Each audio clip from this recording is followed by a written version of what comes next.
Good morning students.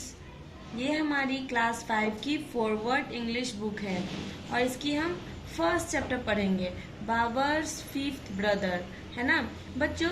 ये 1001 Nights is a collection of West and South Asian stories and folk and tales compiled in Arabic during the Islamic Golden Age. It is often known in English as the Arabian Nights. The stories begin to the Caliph era or the era of the rule of the Caliph, है ना। ये Arabian nights का एक story है।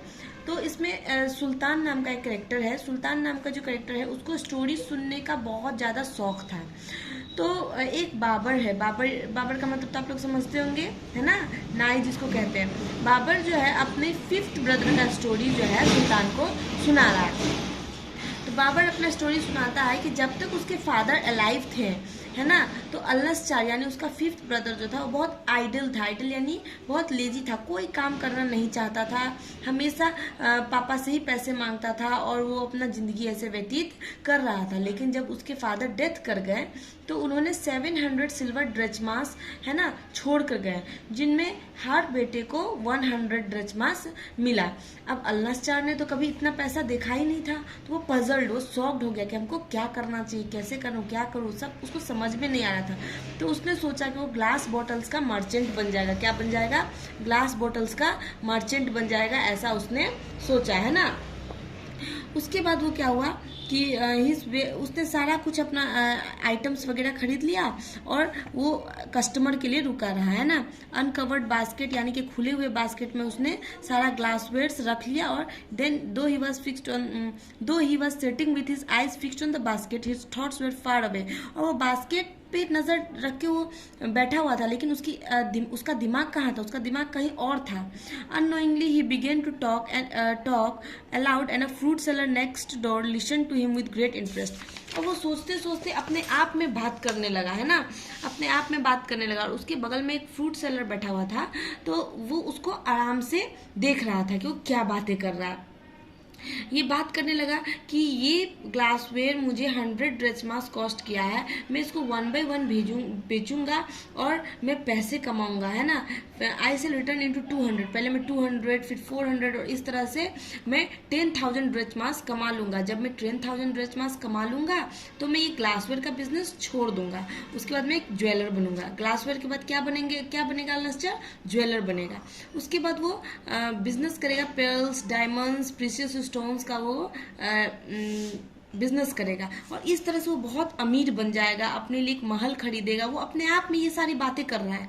उसके बाद क्या हुआ? उसके पास हॉर्सेस होंगे, स्लेव्स यानी गुलाम होंगे, नौकर होंगे। वो बहुत खुश रहेगा अपनी लाइफ में।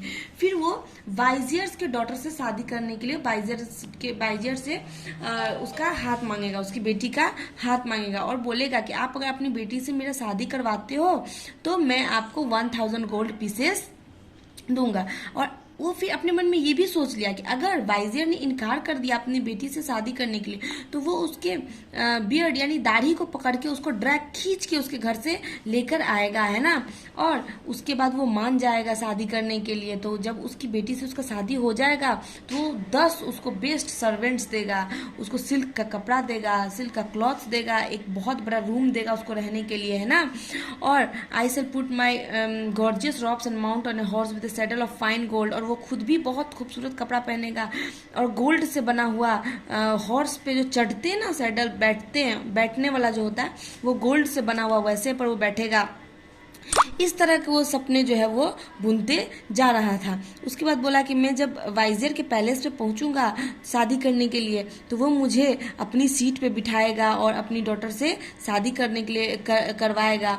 तो मैं क्या करूंगा? मैं उसको 1000 गोल्ड कॉइन्स जो पहले उसने क्या किया था, प्रॉमिस किया था, वो दे दूंगा। और बोला कि उसके अलावा मैं उसको अनदर 1000 गोल्ड कॉइन्स दे दूंगा ताकि वो मेरा जनरसिटी क्या रखे, याद रखे कि मैं कितना महान आदमी हूँ, है ना। इस तरह के सपने वो बुन रहा था। कौन बुन रहा था बच्चों? अल्लसचार बुन रहा था। बोला था उसके बाद मैं बहुत पॉम्प एंड शो से अपने पैलेस वापस आ जाऊंगा और ऐसे कपड़े पहनूंगा जो मेरे पोजीशन को फिट करेगा, यानी खूबसूरत कपड़े, राजा महाराजा जैसे कपड़े पहनूंगा। और जब मैं वापस आऊंगा शाम को अपनी वाइफ के पास तो मेरी वाइफ मेरे पास आएगी तो मैं उसको कोई अटेंशन नहीं दूंगा, उससे वो बहुत उदास हो जाएगी, वरीड हो जाएगी, एंसियस मतलब वरीड हो जाएगी, और वो अपनी मम्मी को जाके बोलेगी, ओ मम्मी मुझे ना ये मेरे पति जो है मुझे अटेंशन नहीं देते। फिर बोलता था नेक्स्ट मॉर्निंग, अगले दिन उसकी मम्मी मेरे पास आएगी और मेरे हाथों को चूम के बोलेगी कि आप प्लीज़ मेरे बेटी को रेस्पेक्ट से ट्रीट कीजिए। और जैसे ही उसकी मदर इन लॉ ये बात बोलेगी, अल्लाह चाह ने सोचा मैं उसको किक लात मार दूंगा और उसको बोलूंगा tell her to mind her own business, तुम अपना काम करो। जैसे ही वो ऐसे लात मारने वाला बात बोलता है कि वो अपने ग्लास वेयर्स पे ही लात मार देता है, और तब उसको अचानक देखता है the fruit seller suddenly began to love hysterically. Fruit seller खूब जोर जोर से हंसने लगता है, and this broke Alnaschar thoughts, और वो हंसी सुन के अल्नास्टार का सपना जो डे ड्रीमिंग कर रहा है वो टूट जाता है। तब ही रियलाइज्ड, तब उसको रियलाइज होता है कि उसने अपनी मदर इन लॉ को नहीं, सपने में जो मारा वो उसने अपने बास्केट फुल ऑफ ग्लासवेयर को ही मार दिया, और सारा ग्लासवेयर उसका टूट गया, उसके पूरे पैसे बर्बाद हो गए। इसीलिए बच्चों क्या सीख मिलती है हमें इस स्टोरी से कि कभी भी बैठे बैठे सपने नहीं देखने चाहिए, है ना। और क्या करना चाहिए, हमें हमेशा मेहनत करके आगे बढ़ना चाहिए, और उस मेहनत पर ही हमें अपने मेहनत पर, हार्ड वर्क पर हमें क्या करना चाहिए, विश्वास रखना चाहिए, है ना।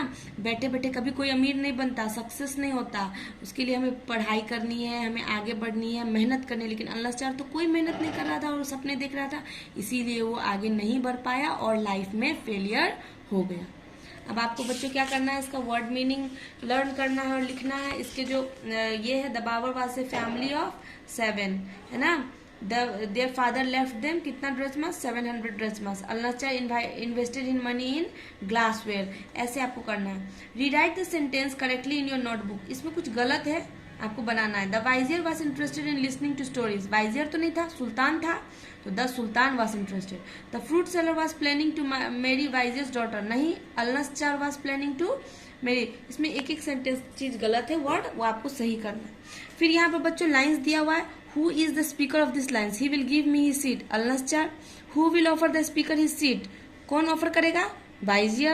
Why? Because he had married his daughter. क्योंकि वो उसकी बेटी से शादी किया। उसी तरह से लाइंस को पढ़ के हमको क्या करना है, इसका आंसर बनाना है। और ये आपको बच्चों question answer. Who was Al-Nasjar? Al-Nasjar was the 5th brother of Babur. Describe his character in a few lines. He was idle and did not want to do any work. इस तरह से आपको इसका क्वेश्चंस बनाना है। अब इसको देखिए बच्चों, सिनोनियम्स स्टोरी से बैडली, कंसीडरिंग का रिफ्लेक्टिंग हो जाएगा, क्लेंज का सीज हो जाएगा, डेकोरेटेड का एडॉर्न हो जाएगा, है ना। इस तरह से आपको कंफ्यूज्ड का पजल्ड हो जाएगा। इस तरह से आपको क्या करना है, यहाँ पर आपको ज्यादातर इसका मीनिंग जो है वो इसमें मिल जाएगा, है ना। ज़्यादातर आपको इसका मीनिंग क्या हो जाएगा, इसमें मिल जाएगा। अगर इसमें नहीं मिला तो आप इस सब में से भी ढूंढ के डिक्शनरी का यूज करके आप इस स्टोरी से लेके ही इसका सिनोनियम्स लिखना है ना। स्टोरी से लेके ही इसका सिनोनियम्स लिखना है, अलग नहीं लिखना है, ठीक है बच्चों। और ये है vizier important person in the court of sultan. Where do this people work? Receptionist, office, nurse, hospital, lawyer, court, peon, school लिख सकते हैं या कहीं, टीचर, स्कूल, सेफ, होटल या रेस्टोरेंट, ये आपको लिखना है। फिर यहाँ देखो बच्चों, ये जंबल वर्ड है, आपको अरेंज करना है। Man sitting the on is the bench, तो man is sitting on the bench, है ना। Made artist which this has painting, ठीक है, तो which artist has made this painting. ऐसे करके फुल स्टॉप होगा तो फुल स्टॉप, आइडेंटिफिकेशन मार्क्स जो भी लगेगा वो आपको लगाना है। एक्सक्लामेटरी होगा तो एक्सक्लामेटरी, क्वेश्चन मार्क होगा तो क्वेश्चन मार्क, ये लगाना है। उसके बाद बच्चों सेंटेंस के काइंड तो आप लोग पढ़े ही हैं। सेंटेंस 4 तरह का होता है बच्चों, ये तो आप लोग को मैंने आपके क्लास में पढ़ाया है, आपके ग्रामर में पढ़ाया है। स्टेटमेंट, क्वेश्चन, इंपेरेटिव और एक्सक्लामेटरी। स्टेटमेंट सेंटेंस डिक्लेरेटिव या असर्टिव सेंटेंस जिसको कहते हैं, जो सिंपल स्टेटमेंट देता है। क्वेश्चन सेंटेंस क्या होता है, जो क्वेश्चन पूछता है। इंपेरेटिव क्या होता है, जो ऑर्डर, कमांड, एडवाइस ये देगा। एक्सक्लामेटरी क्या होगा, जो मन का भावना अचानक से निकल जाए बिना सोचे, इसमें एक्सक्लामेशन मार्क लगाता है। जैसे यहाँ I ran very fast, simple sentence है तो ये स्टेटमेंट हो जाएगा। The thief was very wicked, simple sentence है तो स्टेटमेंट हो जाएगा। What you broke the face, ये शॉकिंग सेंटेंस है, देखो यहाँ पर एक्सक्लामेशन मार्क भी लगा हुआ है तो एक्सक्लामेटरी सेंटेंस हो जाएगा। You must wash your hands before and after meals, ये भी स्टेटमेंट हो जाएगा। मे आई प्लीज, यहाँ पे देखो क्वेश्चन मार्क है तो क्वेश्चन हो जाएगा। Please give me, where did the wiser go, question mark हो जाएगा। इस तरह से आप इसको भरेंगे। अब देखो बच्चों, मैंने आपको बताया कि एक्सक्लामेटरी सेंटेंस में मन का एक्सप्रेशन शो करता है। हुर्रा मतलब बहुत खुशी, वाव मतलब ब्यूटीफुल कोई चीज़ देखते हैं, एलास मतलब उदास, उप्स मतलब ओ, मतलब चुप रहना, आउच मतलब जब चोट लगे। तो आई वन द रेस, बहुत खुश का बात है तो hurrah I won the race. There was an accident, है ना, तो क्या हो जाएगा, alas there was an accident. Wow what a beautiful view, है ना, ouch you have hurt me, I can't hear the teacher.